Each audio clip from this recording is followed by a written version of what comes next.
السلام عليكم ورحمة الله وبركاته. الحمد لله حمدا كثيرا طيبا مباركا فيه.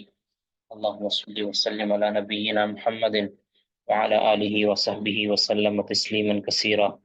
رب اشرح لي صدري ويسر لي أمري واحلل عقدة من لساني يفقهوا قولي. أعوذ بالله السميع العليم من الشيطان الرجيم من همزه ونفخه ونفثه. بسم الله الرحمن الرحيم. پڑھیں جی. یا ایھا الذین آمنوا سے انفسکم، آیت نمبر 6.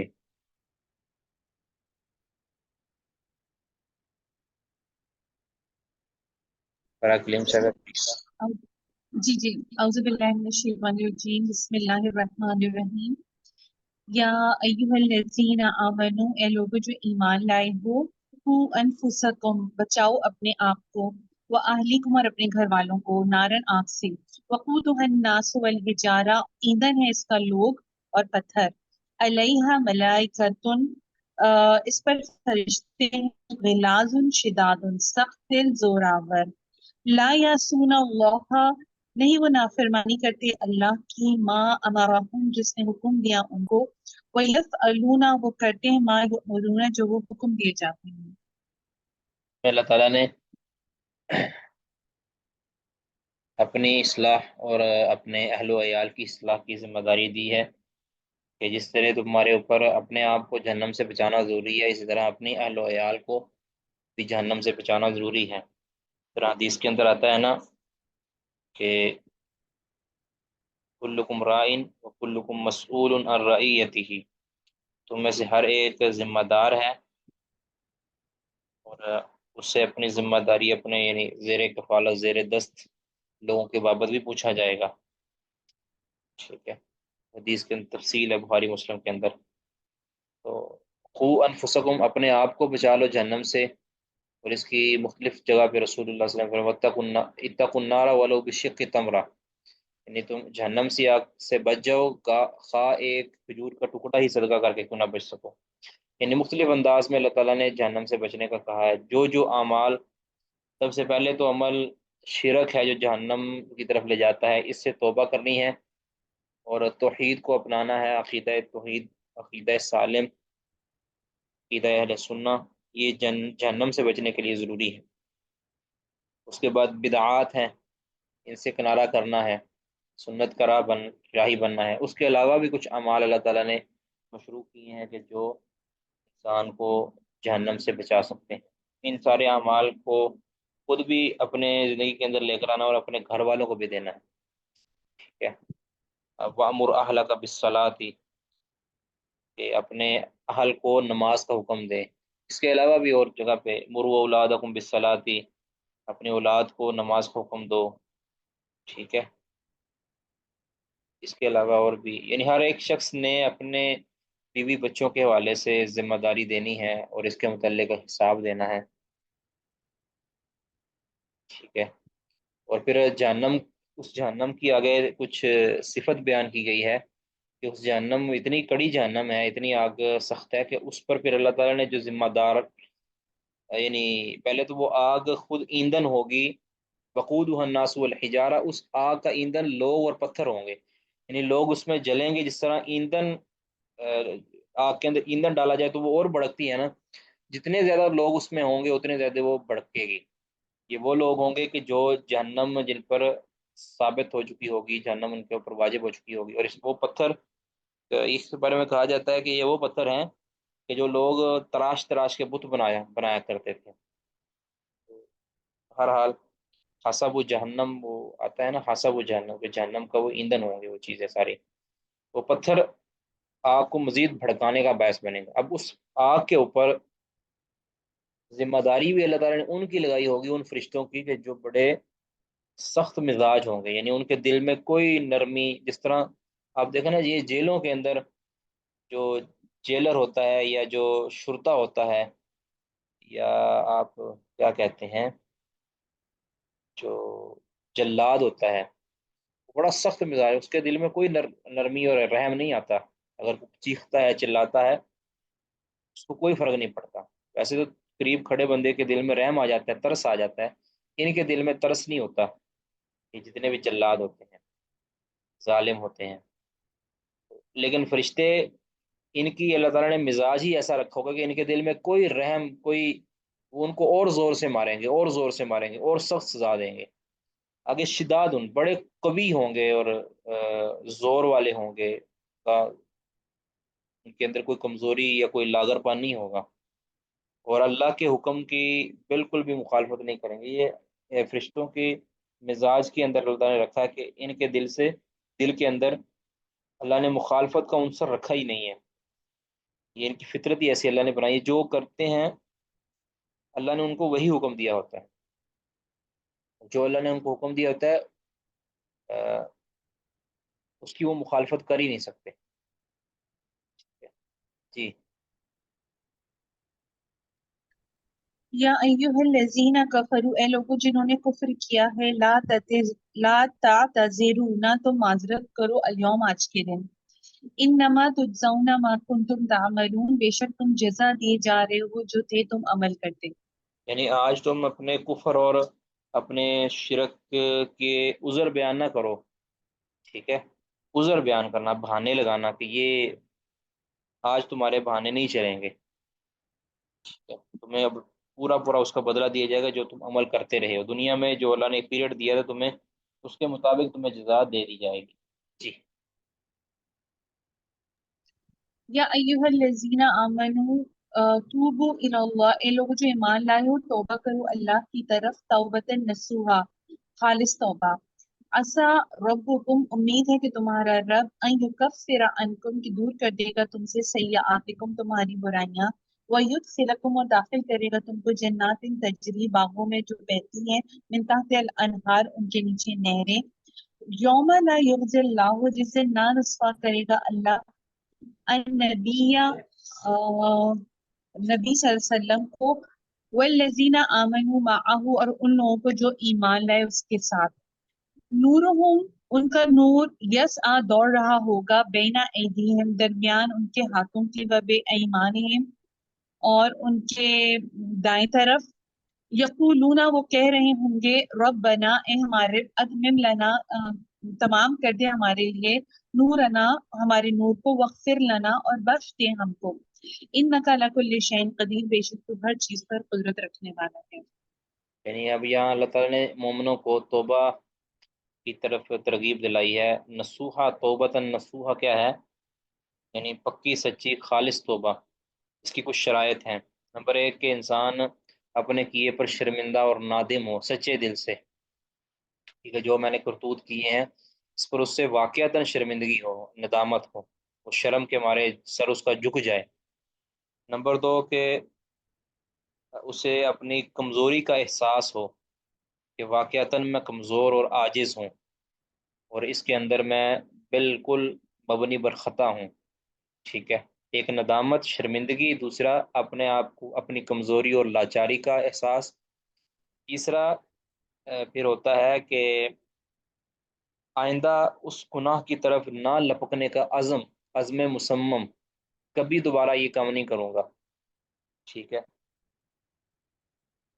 اس کے بعد بعد نے کہا ہے کہ اس کے ساتھ ساتھ وہ ایسی کوئی نیکی بھی کرے، تمہا، جو اس گناہ کو مٹا دے.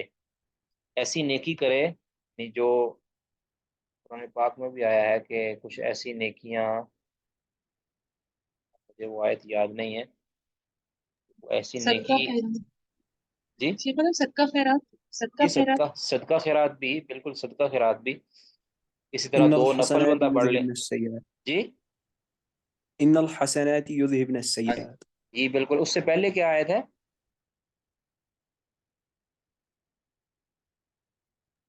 اس سے پہلے کیا آیت ہے؟ شیخ محترم بھول ہی گیا ہوں ایک سے. ذالک ذکریٰ للذاکرین ہے شاید اس کے بعد. ایک منٹ، میں اس سے پہلے چاہیے، میں ایک منٹ ابھی نکال لیتا ہوں.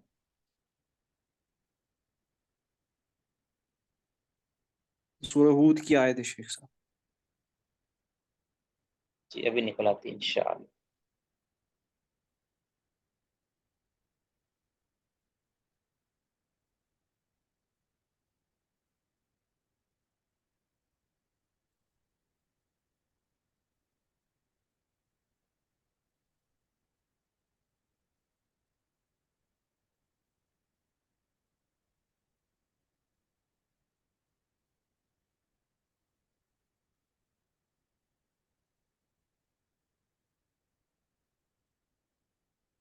یہ تو ہے واقم الصلاۃ طرفی النہار وزلفا من اللیل ان الحسنات یذہبن السیئات ذلک ذکری للذاکرین. ٹھیک ہے.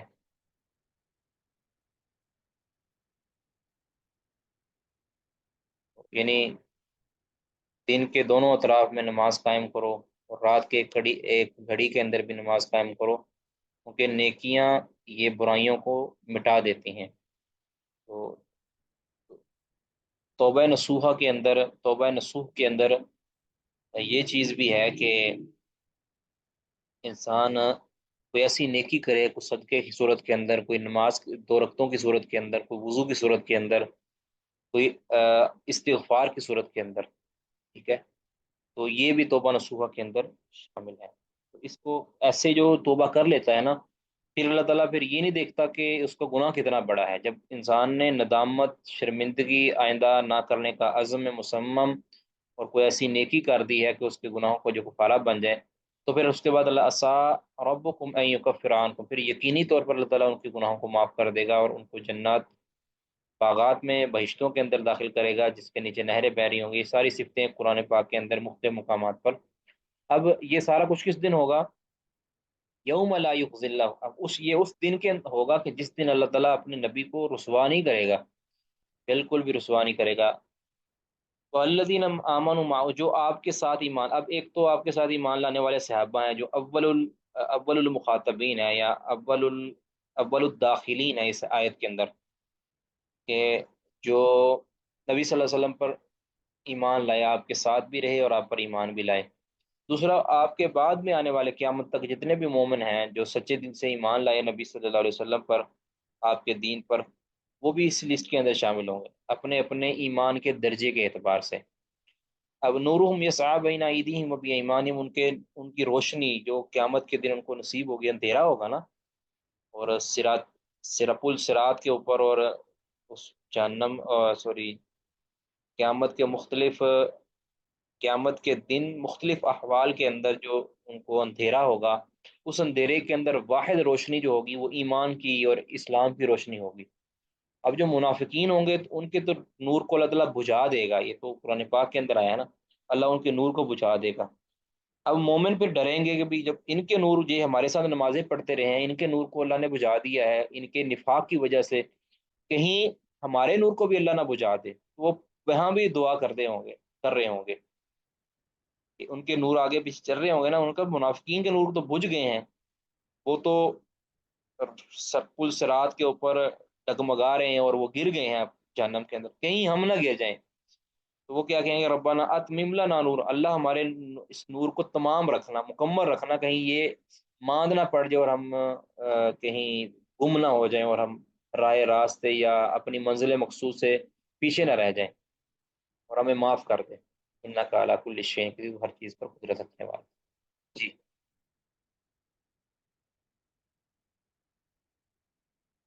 نورنا وغفر لنا یا ایوہ النبی، اے نبی صلی اللہ علیہ وسلم، جاہد الکفارہ، جہاد کیجئے کافروں سے، والمنافقین، اور منافقوں سے، وغلظ علیہم، اور سختی کیجئے ان پر، ومأواہم جہنم، اور ان کا ٹھکانہ جہنم ہے، وبئس المصیر، اور بدترین ٹھکانہ ہے.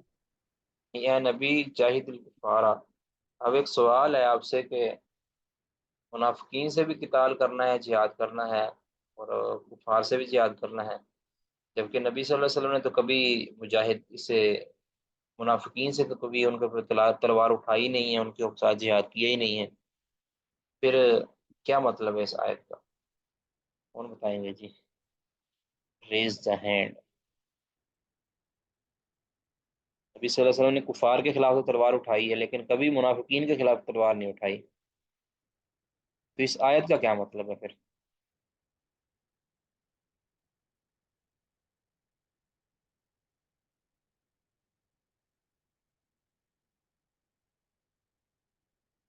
نہیں، بات تو تاجر ابھی بھی وہیں کھڑی ہے، وجاہدہم بھی جہاد کبیرہ. محترم یہ بھی میں مصدر، یہ مرجع قرآن ہے، وَلَقَدْ صَرَّفْنَا بَيْنَهُمْ لِيَذَّكَّرُوا فَأَبَى أَكْثَرُ النَّاسِ إِلَّا كَفُورًا. تو شیخ صاحب یہ بھی جو ہے یہ قرآن سے جہاد ہے، تو وہ وہی ہاں جہاد ہے یعنی کہ علم اور دعوت اور جہاد بالعلم اور لسان ہاں جی، یہ منافقین کے ساتھ؟ جہاد منافقین کے ساتھ جو جہاد ہے وہ جہاد بالقلم، جہاد باللسان ہے، جہاد بالکلام ہے، جہاد بالمناظرہ ہے، جہاد بالمباحثہ ہے، جہاد بالدعوہ ہے، یہ والا جہاد ہے، یعنی دعوت، یعنی تلوار کے علاوہ باقی سارے ان کے ساتھ معاملات کرنا، یہ منافقین کے ساتھ، اور کفار کے ساتھ تلوار کا بھی اور دعوت کا بھی، دونوں جہاد ان کے ساتھ۔ تو یہ دونوں جہاد ایک دوسرے کی جگہ نہیں لے سکتے، دونوں ہی جہاد، جہاد بالقلم اور جہاد بالسیف، یا جہاد باللسان، یا جو بھی آپ اس کی اقسام بنا لیں، جہاد بالسیف کہہ لیں یا جہاد بالدعوہ اس کو آپ کہہ دیں، دوسرے لفظ یہ دیں، تو یہ دونوں ہی ضروری ہیں، ایک دوسرے کا یہ قائم مقام نہیں بن سکتے، ٹھیک ہے؟ جو اگر دونوں میں سے کسی ایک کو ترک کر دیا جائے تو بھی خرابی ہوگی، پھر بھی دین غالب نہیں آتا، غالب اسی وقت آئے گا جب دونوں چیزوں کو لے کر چلا جائے گا۔ اچھا، وغلوظ علیہم، اور ان پر سختی کیجیے، یعنی ان کو ان کے بعد ان کو تنبیہ کرتے رہیے، شاید کہ وہ واپس آ جائیں، پلٹ آئیں۔ بہرحال یہ ان کا ٹھکانہ، یہ دنیا کے اندر تو ان کے ساتھ یہ معاملہ کرنا ہے، اور آخرت کے اندر ان کا معاملہ کیا ہوگا؟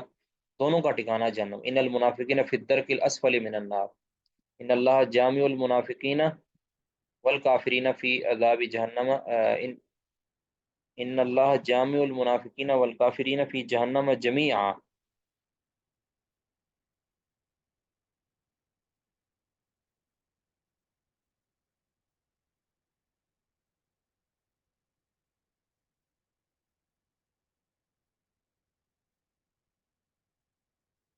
جی، ان اللہ جامع المنافقین والکافرین فی جہنم جمیعا، تو یہ ان کا آخرت کا ٹھکانہ ہے، دنیا کے اندر ان کا ٹھکانہ، دنیا کے اندر ان کا حکم الگ الگ ہے، آخرت میں ان کا حکم ایک جیسا ہے۔ آگے جی۔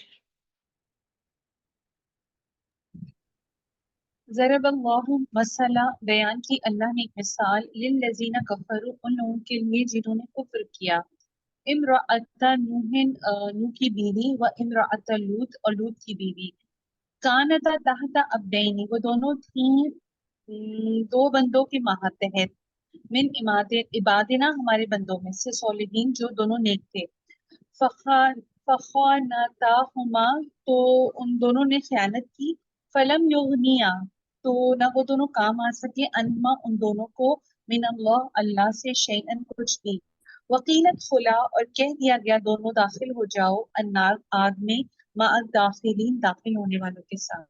اب یہاں اللہ تعالیٰ نے اپنی بے نیازی اور کہہ لیں کہ غنا کا ذکر کیا ہے، کہ اصل کیا ہے کہ انسان کی نجات، اخروی نجات، وہ ایمان کی بنیاد پر ہی ہوگی، اور انسان کی جو بربادی اور ہلاکت ہے وہ کفر کی بنیاد پر ہی ہوگی۔ کسی کا کسی کے ساتھ جو بھی تعلق ہو، جو بھی اس کے ساتھ رشتہ داری ہو، وہ کچھ بھی کام نہیں آئے گی، کچھ بھی کسی کی رشتہ داری کسی کو کام نہیں آئے گی۔ یعنی مومنوں کو تو کسی اچھے بندے کی رشتہ داری کام آئے گی سفارش کی صورت کے اندر، لیکن کافروں کو کوئی فائدہ نہیں دے گی، ٹھیک ہے؟ اچھا، اللہ تعالیٰ نے یہاں مثال بیان کی ہے کہ کافروں میں سے، کافروں کی مثال بیان کی ہے، اور کافروں کی مثال کے طور پر نوح علیہ الصلوۃ والسلام اور لوط علیہ الصلوۃ والسلام کی بیویوں کا ذکر کیا ہے، کہ باوجود اس کے کہ وہ وقت کے پیغمبر تھے اور اللہ کے برگزیدہ تھے، لیکن ان کی بیویاں ان کے عقد میں ہونے کے باوجود وہ عذاب جہنم سے نہیں بچ پائیں، ان کے رشتوں نے ان کو عذاب جہنم سے نہیں بچایا، جس طرح رسول اللہ صلی اللہ علیہ وسلم فرمایا کرتے تھے، لا اغنی عنکم من اللہ شیئا، آپ نے کوہ صفا پر چڑھ کر نا، آپ نے اپنے اپنے خاندان کو، قریبی رشتہ داروں کو بلایا اور کہا کہ آج مجھ سے جو مانگنا ہے دنیا کے نعمتیں مانگ لو، لا اغنی عنکم من اللہ شیئا، اور سیدہ فاطمہ سے بھی کہا کہ دنیا کی جو نعمتیں ہیں جو میں تمہیں دے سکتا ہوں وہ مجھ سے مانگ لو، لیکن لا اغنی ان کی من اللہ شیئا، لیکن قیامت کے دن میں کوئی فائدہ نہیں پہنچا سکوں گا۔ یعنی اگر نعوذ باللہ اگر تمہارے اوپر جہنم واجب ہو گئی تو میں تمہیں اللہ کے عذاب سے نہیں بچا سکوں گا. ہاں جب جہنم نہیں واجب ہوئی تو اللہ تعالیٰ یقیناً نبی صلی اللہ علیہ وسلم کی صحبت اور آپ صلی اللہ علیہ وسلم کی قربت کا اجر دے گا، قربت کا فائدہ دے گا. تو یہ دو کافر عورتیں، نوح علیہ السلاۃ والسلام کی بیوی اور لوط علیہ السلام کی بیوی، ان کو لوط علیہ السلام اور نوح علیہ السلاۃ والسلام کی بیویوں کو ان کے شوہروں کے ساتھ عقد اور نکاح ہونے نے کوئی فائدہ نہیں پہنچایا، باوجود اس کے کہ وہ نبی تھے. کان تحت عبدین من عبادنا صالحین فخانتاہم. اب یہ خیانت کیا تھی؟ یہ خیانت ان کی حکم عدولی تھی، یہ خیانت عصمت کی خیانت نہیں تھی. ٹھیک ہے، اس طرح کے اس پر بھی خیانت کا لفظ بولا جاتا ہے نا. تو یہ خیانت جو ہے وہ دین کی خیانت تھی. انہوں نے ان کے دین سے، ان کے گھرانے سے خیانت کی ہے. ان کی خیانت کوئی زنا وغیرہ نعوذ باللہ اس والے سے نہیں تھی. ان کی عزت کو انہوں نے پامال کیا، ایسا نہیں تھا کہ یہ خیانت دین کی خیانت تھی یا ان کے کسی راز کو فاش کرنے کی خیانت تھی. تو ان کے ساتھ تعلق ہونے کے باوجود، رشتہ ہونے کے باوجود ان کو کوئی فائدہ نہیں پہنچ سکا، نوح علیہ السلاۃ والسلام کا اور لوط علیہ السلاۃ والسلام کا. پھر ان کو کہا گیا، ان دونوں عورتوں کو کہا گیا کہ جہنم میں داخل ہونے والوں کے ساتھ داخل ہو جاؤ. آگے پھر اللہ تعالیٰ نے اس کے اپوزٹ کافروں کے ساتھ تعلق ہونے کے باوجود اللہ تعالیٰ نے ایمان والوں کی مثال بھی بیان کی. جی وَضَرَبَ اللَّهُ، اور بیان کی اللہ نے، مثلا ایک مثال، للذین ان لوگوں کے لیے، آمنو جو ایمان لائے، امرأۃ فرعون کی بیوی کی. اس قالت رب ابنی لی عندک، اس نے کہا جب وہ بولی اے میرے رب، رب ابنی، اے رب بنا میرے لیے، عندک اپنے پاس، بیتن ایک گھر، پھر جنتی جنت میں، ونجنی اور نجات دے مجھ کو، من فرعون سے، وعملہ اور اس کے عمل سے، ونجنی من القوم الظالمین اور نجات دے مجھ کو ظالم لوگوں سے. جی. اب ادھر بھی یہ ثابت یہ ہوا کہ کسی کافر کا کفر ایمان والے کو نقصان نہیں پہنچا سکتا. اگر ایمان مضبوط ہو، ثابت قدمی ہو، صبر و استقلال ہو، تو کسی کافر کے ساتھ بھی رشتہ داری اس کو نقصان نہیں پہنچائے گی. وہ تو رشتہ داری نسبی ہے نا، یا کوئی بھی اس طرح کا قرب ہے، تو وہ اس کو نقصان نہیں پہنچائے گی اگر اس کے اوپر ایمان ہے. اور یہ بھی ثابت ہوا کہ نجات جو ہے وہ ایمان کی بنیاد پر ہوگی، اور جو پکڑ ہے یہ کفر کی بنیاد پر ہوگی. ٹھیک ہے. اور یہ بھی ہے کہ اللہ تعالیٰ نے، ایک منٹ ٹھہریے.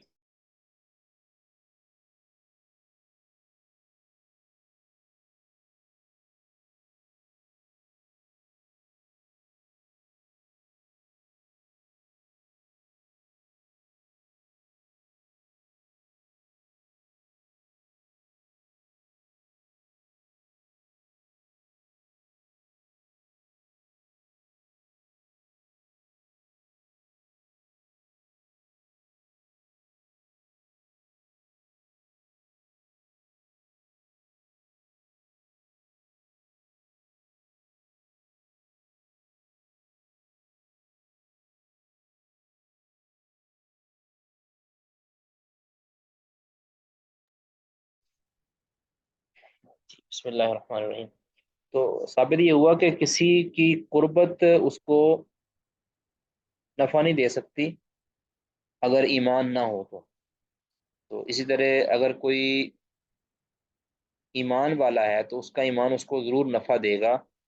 تو یہ جو امراۃ فرعون ہے، اس سے مراد سیدہ آسیہ رضی اللہ عنہا ہے.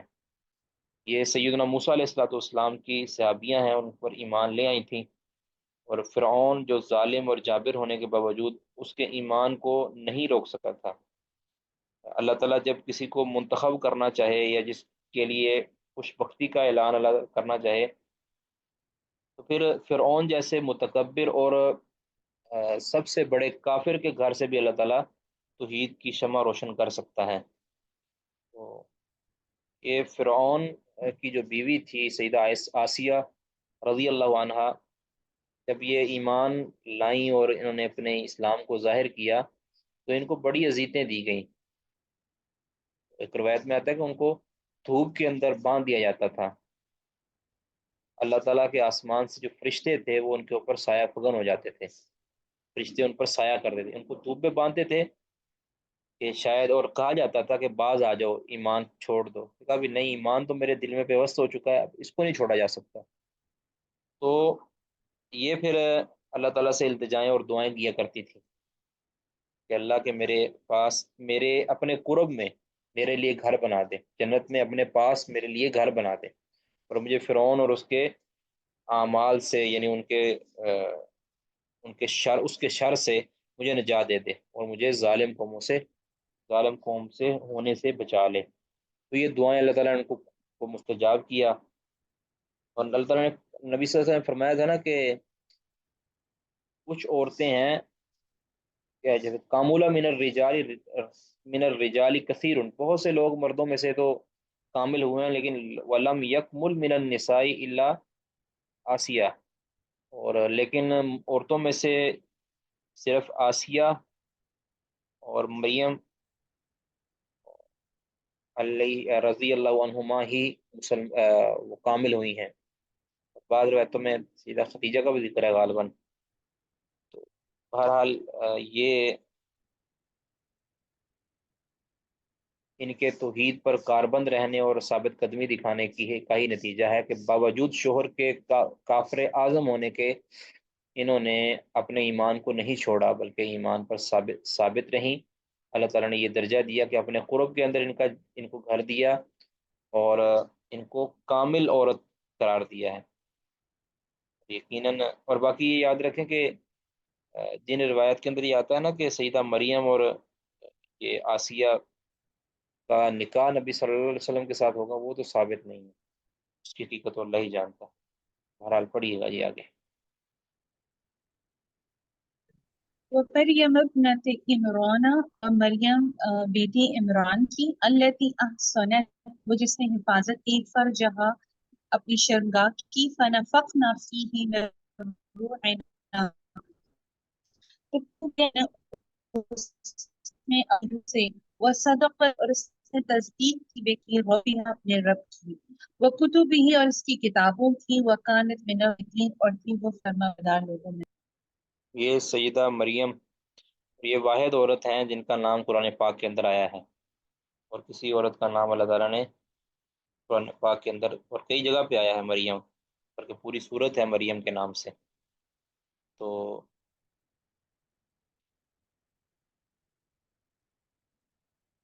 ان کی خوبی تھی کہ احسنت فرجہ، انہوں نے اپنے عزت کی، اپنی شرمگاہ کی حفاظت کی ہے، کیونکہ یہ اللہ تعالیٰ نے اس لیے کہا کہ کیونکہ یہود نے ان کے اوپر الزام لگایا تھا کہ مریم نعوذ باللہ فاحشہ ہے، تو اللہ تعالیٰ نے اس کا رد کیا کہ ہم نے خود گارنٹی دی ہے کہ انہوں نے اپنی شرمگاہ کی حفاظت کی ہے، اور یہ پاک دامن ہے، اور ہم نے ان کے یعنی فنفخنا فیہ من روحنا، ہم نے اپنے روح کو، مطلب اپنے روح سے مراد یاد رکھیں یہ اضافت تشریفی ہے، یعنی عام جس طرح روح پھونکی جاتی ہے وہی روح تھی سیدنا عیسیٰ علیہ السلام کی، جو اللہ کی خاص روح تھی، یعنی خاص روح سے مطلب بھی اللہ تعالیٰ نے اس کو خاص عظمت دی تھی، جس طرح بیت اللہ سے مراد اللہ وہاں رہتا تو نہیں ہے نا، اللہ کا گھر، مطلب اللہ نے اس کو اپنی طرف منسوب کر کے عزت و شرف دیا ہے۔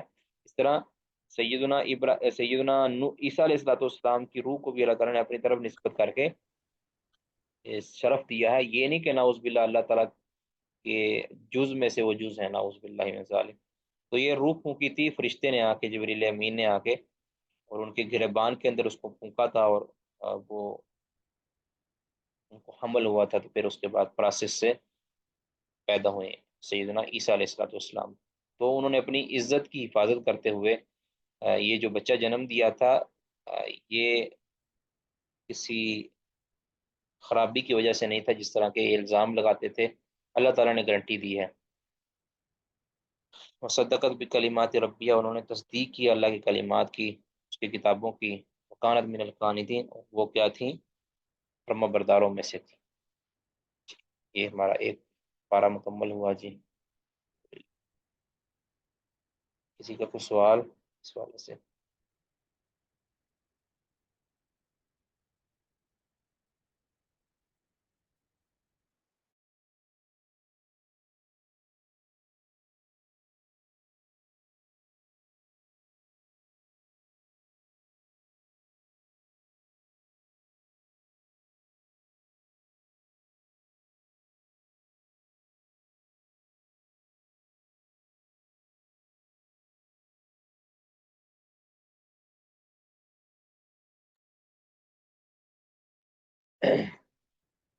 جی یہ ہے جی بدایت المجتہد۔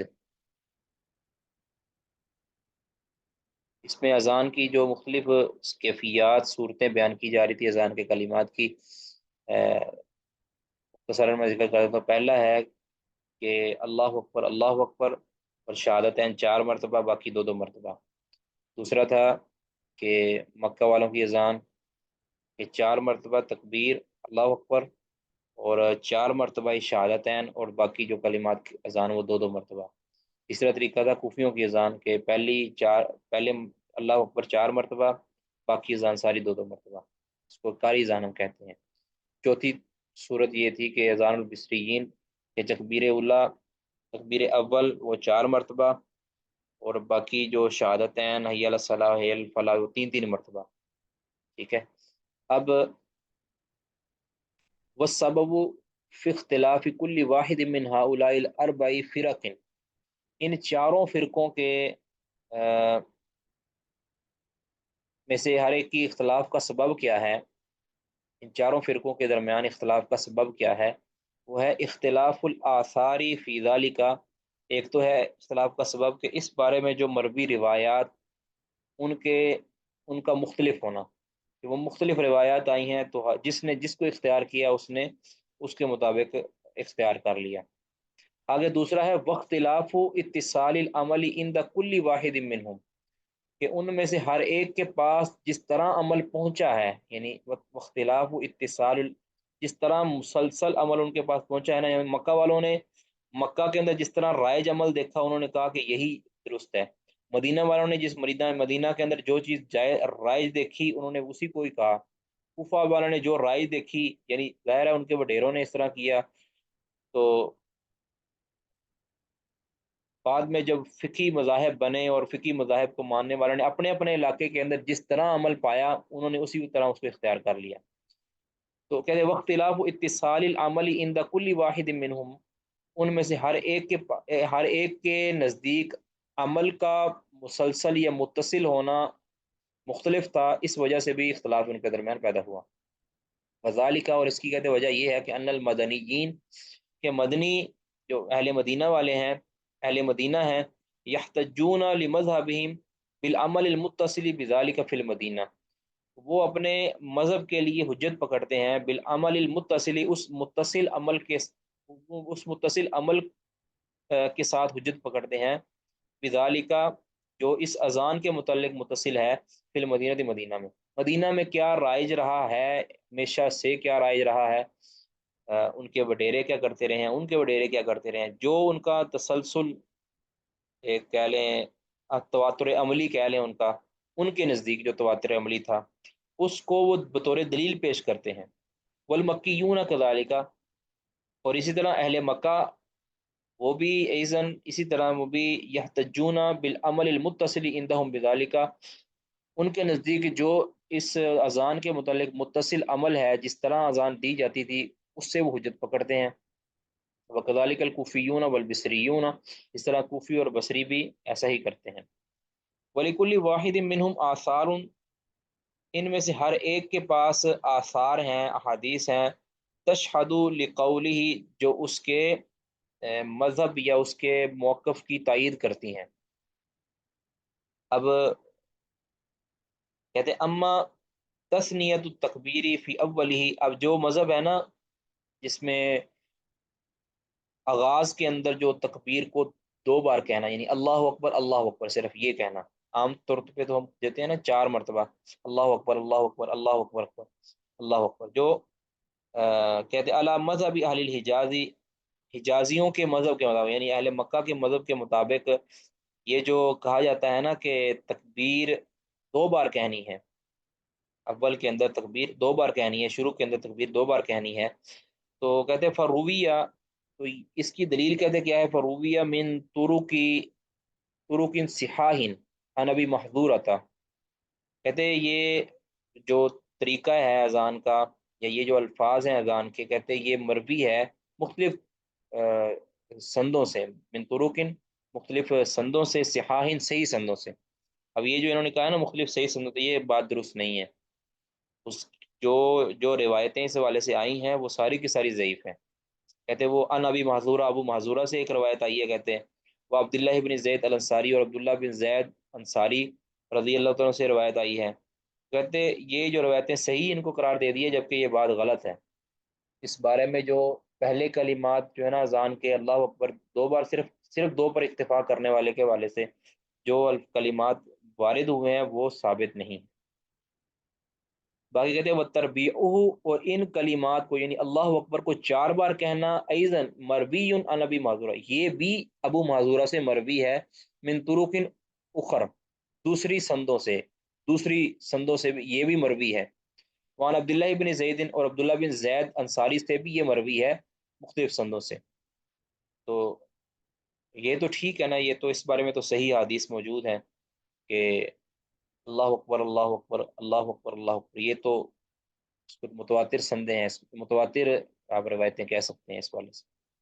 اے قال الشافعی، شافی کیا کہتے ہیں، وہی زیادات یجب قبولها مع اتصال العمل بذلك بمکہ، کہتے ہیں یہ ایسی زیادات ہیں، ایسی یہ زائد روایت، ایسے یعنی زائد روایات ہیں یہ، کہ یجب قبولها، کہ ان کو قبول کرنا واجب ہے، اس کے ساتھ ساتھ مع اتصال العمل بذلك بمکہ، اس کے ساتھ ساتھ کہتے ہیں مکہ کے اندر جو مسلسل اور متصل عمل ہے وہ بھی موجود ہے، مکہ میں جو اذان کا متصل عمل رہا ہے وہ بھی کہتے ہیں اس کے ساتھ ساتھ مستزاد ہے، وہ اس کے اوپر ایک کہہ لیں کہ اضافی ہے وہ، کہتے ہیں وہی زیادات، یہ جو روایتیں ہیں نا جو اصل اذان سے جو زائد طریقہ اذان کا آیا ہے، کہتے ہیں یہ جو زیادات، امام شافی کا جو موقف ہے جو اہل مکہ والا ہے، تو کہتے ہیں کہ یہ زیادات ایسی ہیں کہ جن کو قبول کرنا واجب ہے۔ کہتے ہیں وہ امت ترجیح الذی اختارہ المتاخرون، کہتے ہیں وہ ترجیح یعنی 4 بار کہنے والی جو ترجیح والی اذان، الذی اختارہ المتاخرون من اصحاب مالک، یہ اوپر جو طریقہ ان کا گزرا ہے، یہ کدھر گیا، پہلا طریقہ واختار المتاخرون من اصحاب مالک الترجیح وهو ان يثني شهادتين اولا خفيا ثم يثنيها مرة ثانية مرفوع الصوت، یہ جو ترجیح ہے نا دوہری اذان جس کو ہم کہتے ہیں، وامت ترجیح الذي اختاره المتاخرون من اصحاب مالک فروی من طریق ابی قدامہ، کہتے ہیں یہ جو ہے نا طریقہ، یہ ابو قدامہ کی سند سے مروی ہے، ٹھیک ہے، ابو قدامہ کی سند سے مروی ہے۔ قال ابو عمر، اب ابو عمر سے مراد یہاں ابن عبد البر ہیں، کہتے ہیں ابو عمر نے کیا کہا ہے، وہ ابو قدامہ عندہم ضعیف، کہ ابو قدامہ تو محدثین کے نزدیک ضعیف ہے، ابو قدامہ چونکہ ضعیف ہے لہذا کہتے ہیں یہ طریقہ بھی ضعیف ہے، جبکہ یہ بات بذات خود ضعیف ہے۔ جو ترجیح والی اذان ہے یہ کئی ایک سندوں سے مروی ہے، کئی ایک سندوں سے مروی ہے، یہ ابو قدامہ والی صرف سند سے مروی نہیں ہے، تو یہ انہوں نے یہاں بات کی ہے ابن رشد نے، یہ درست نہیں ہے۔ ترجیح والی اذان صحیح احادیث سے ثابت ہے، سیدنا ابو محذورہ رضی اللہ عنہ کی بالکل صحیح حدیث ہے جس میں ترجیح والی اذان جس کو کہتے ہیں دوہری اذان کہتے ہیں، یہ ثابت ہے۔ ان کا یہ کہنا کہ ابو قدامہ کی سند سے صرف مروی ہے اور ابو قدامہ چونکہ ضعیف ہے تو لہٰذا یہ بات ان کی درست نہیں ہے، ٹھیک ہے۔ وَأَمَّا الْكُوفِيُّونَ، اس پر روایات ہیں کئی ایک، رسالہ بھی ہمارے پاس ہے، اس میں اگر کسی کو چاہیے ہو تو بتائیے۔ وَأَمَّا الْكُوفِيُّونَ، جو کوفی ہیں اہل کوفہ، ان کی دلیل فبحدیث ابی لیلہ، تو وہ ابو لیلہ عبد الرحمن بن ابی لیلہ کے والد ابو لیلہ رضی اللہ تعالیٰ، تو ان کی حدیث کیا ہے؟ ابو لیلہ والی حدیث ہے، وہ فی ہی، اور اس میں کیا ہے کہ ان عبداللہ ابن زید رآ فی المنام رجلا، یہ اصل جو عام ہماری جو اذان دی جاتی ہے عام، یہ وہ والی اذان ہے، یعنی قاری اذان، یہ تو اس پر تو بالکل صحیح حدیث موجود ہے نا۔ کہتے فی، اس حدیث کے اندر کیا ہے کہ ان عبداللہ ابن زید، ان کے عبداللہ بن زید بن عبد ربی ہے یا پتہ نہیں بن عاصم ہے انصاری رضی اللہ تعالیٰ عنہ، رآ فی المنام، انہوں نے خواب میں دیکھا رجلا، ایک شخص کو۔ اب یہ آپ جانتے ہیں نا کہ اذان جو ہے یہ آغاز اس کا کس طرح ہوا ہے کہ ایک صحابی کو، بلکہ عمر بن خطاب کو بھی اور عبداللہ بن زید کو بھی، دونوں کو خواب آیا ہے۔ خواب کے اندر فرشتے نے اذان دیکھ کا طریقہ دے کر بتایا، کلمات بتائے، اسی طرح تکبیر کا بھی طریقہ بتایا، اقامت کا۔ پھر اس سے ان دونوں صحابہ نے، عبداللہ بن زید نے سب سے پہلے اور پھر عمر رضی اللہ عنہ نے بھی خواب اپنا رسول اللہ علیہ وسلم کے سامنے رکھا، تو آپ نے فرمایا کہ یہ رویا حق ہے، یعنی اب یہ مشروع ہو گئی نبی صلی اللہ علیہ وسلم کے مہر لگانے کی وجہ سے، اب یہ اذان صرف خواب نہیں رہا بلکہ یہ اذان شرعی درجہ حاصل کر گئی۔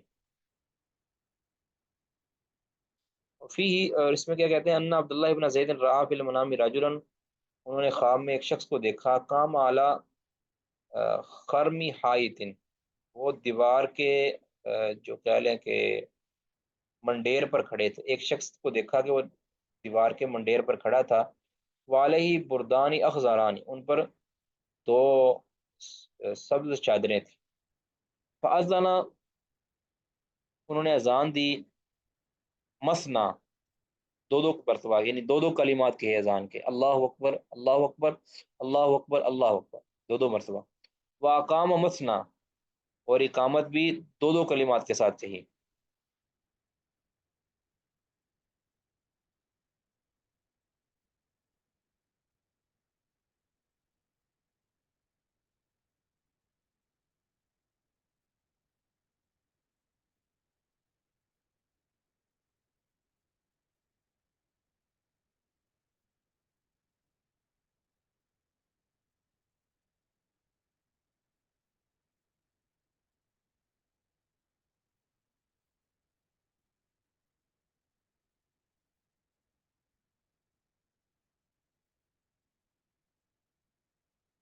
یہ مجھے تو لگتا ہے ان کو یہ غلطی لگی ہے،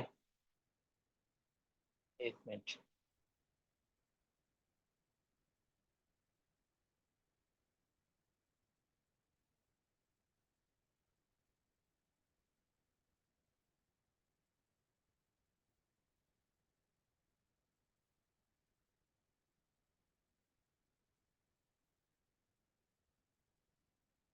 میں ذرا چیک کر لوں۔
یہ جی ان کو کوئی غلطی لگی ہے،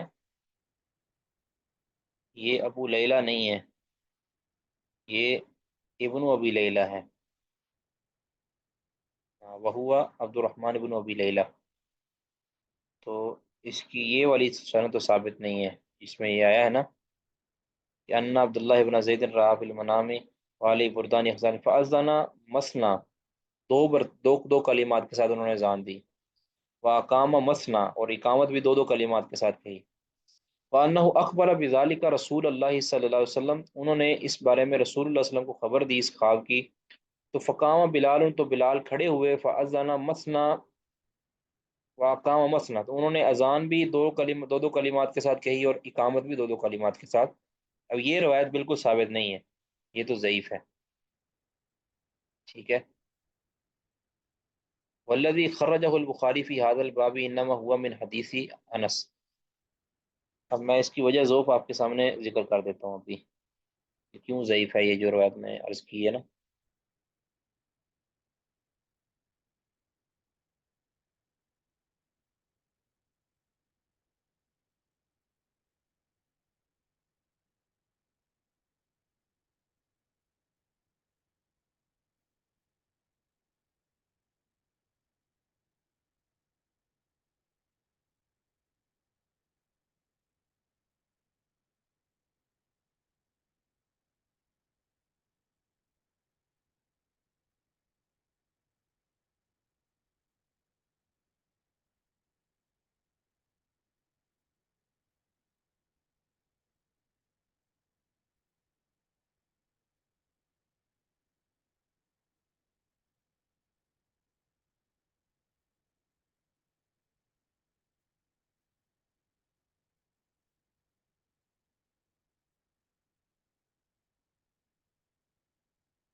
جی اس کی ساری سندیں جی یہ ثابت نہیں ہے، ساری کی ساری سندیں اس کی ضعیف ہیں.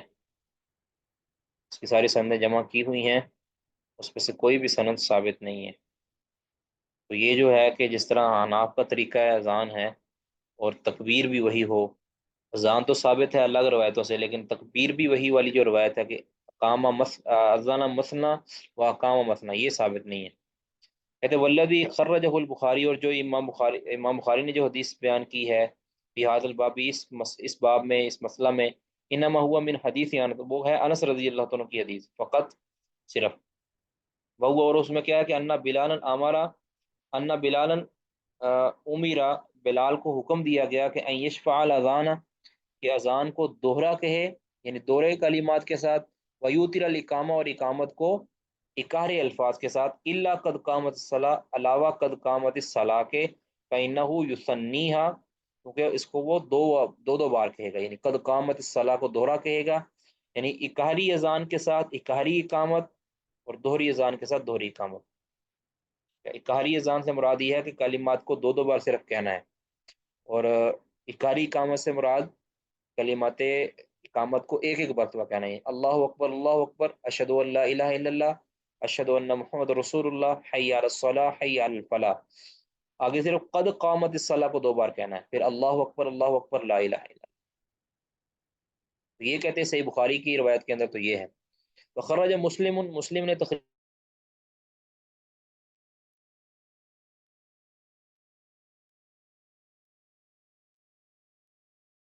اور امام مسلم، خرج مسلم عن ابی محذورۃ، اور امام مسلم نے تخریج کی ہے ابو محذورہ سے روایت، علی صفت اذان الحجازیین، حجازیوں کی اذان کے مطابق، یہ جو طریقہ اذان حجازیوں کا ہے اسی کے مطابق اب ابو معذورہ سے امام مسلم نے روایت نقل کی ہے۔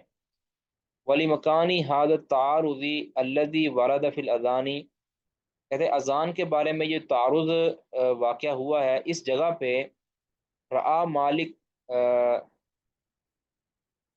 رایو احمد بن حنبل، احمد بن حنبل اور داود کی رائے یہ ہے کہ ان هذه الصفات المختلفہ، یہ جو مختلف طریقے آئے ہیں نا اذان کے، انما واردت علی التخییری، یہ کہتے ہیں اختیاری طور پر وارد ہوئے ہیں، یعنی ان میں سے لا علی ایجاب واحدۃ منہا، ان میں سے کوئی بھی طریقہ واجبہ نہیں ہے، یعنی کہ اسی کو اختیار کیا جائے، دوسری کو اختیار نہیں کیا جا سکتا، ایسا نہیں ہے۔ کہتے جتنے بھی یہ طریقے آئے ہیں، امام احمد بن حنبل اور داود ظاہری کی رائے یہ ہے کہ ان میں سے کسی کو بھی اختیار کیا جا سکتا ہے، ان میں سے کسی کو بارے میں یہ نہیں کہا جا سکتا کہ اسی کو اختیار کیا جائے، یعنی کسی ایک طریقے کو واجب قرار نہیں دیا جائے گا، سارے کے سارے اختیاری ہیں، تو یہ کہا جاتا ہے، یہ کہا گیا ہے۔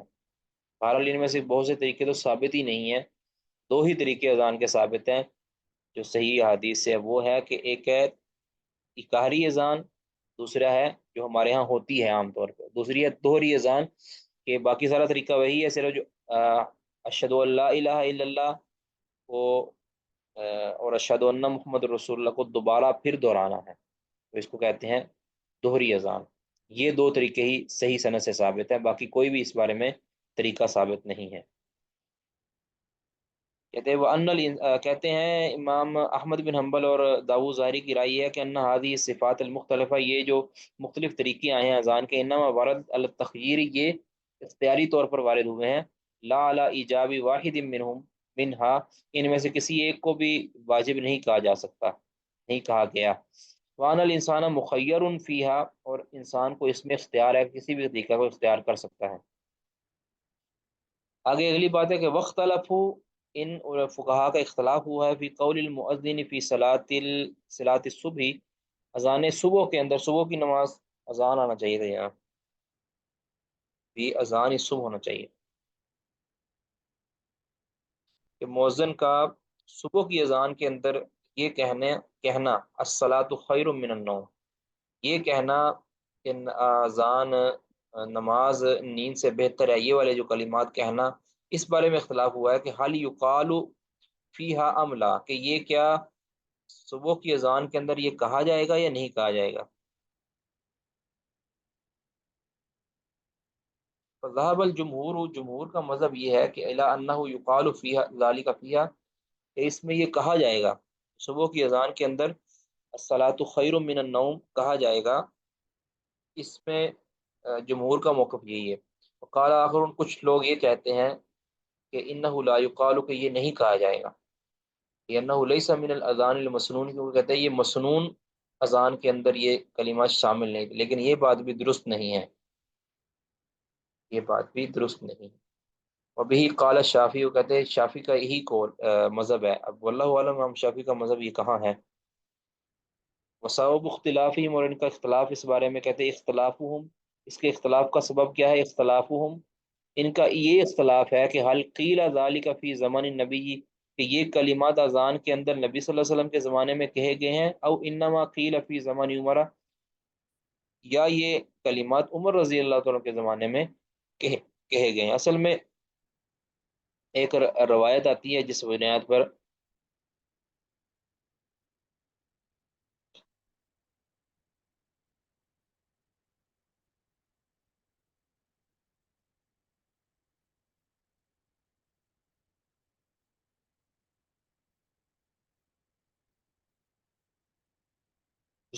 پر یہ اختلاف ہوا کہ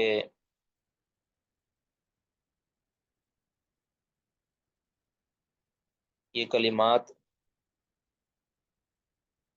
سیدنا عمر رضی اللہ عنہ کے دور کے اندر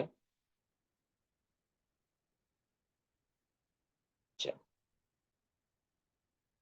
لیکن وہ روایت ہی ثابت نہیں ہے، ٹھیک ہے؟ اس روایت کے اندر یہ آتا ہے نا، موطا امام مالک کی ایک روایت ہے کہ یہ امام مالک کے بلاغات میں سے ہے کہ ان المؤذن جاء الى عمر بن الخطاب یؤذنه لصلاة الصبح فوجده نائما وقال الصلاة خیر من النوم فامره عمر ان يجعلها في نداء الصبح، ٹھیک ہے؟ عمر نے کہیں حکم دیا تھا کہ اس کو صبح کی اذان کے اندر شامل کر لو، تو یہ روایت ہی ثابت نہیں ہے، تو جس بنیاد پر ہم یہ نہیں کہہ سکتے کہ عمر رضی اللہ تعالیٰ نے یہ آیت کروائے تھے۔ پھر دیگر صحابہ سے بھی یہ کلمات کہنا ثابت ہے۔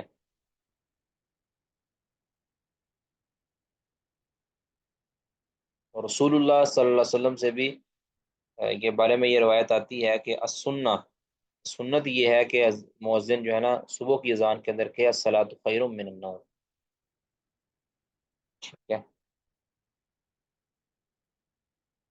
جی؟ کسی کا کوئی سوال جواب میں؟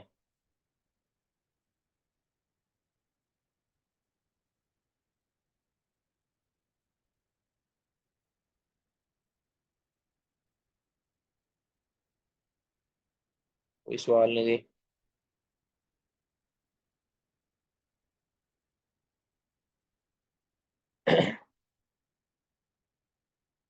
بس کریں؟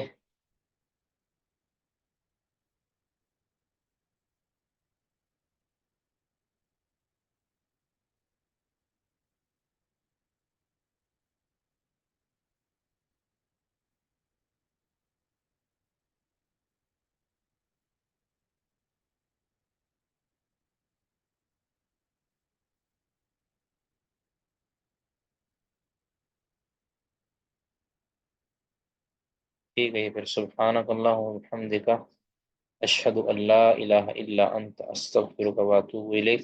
السلام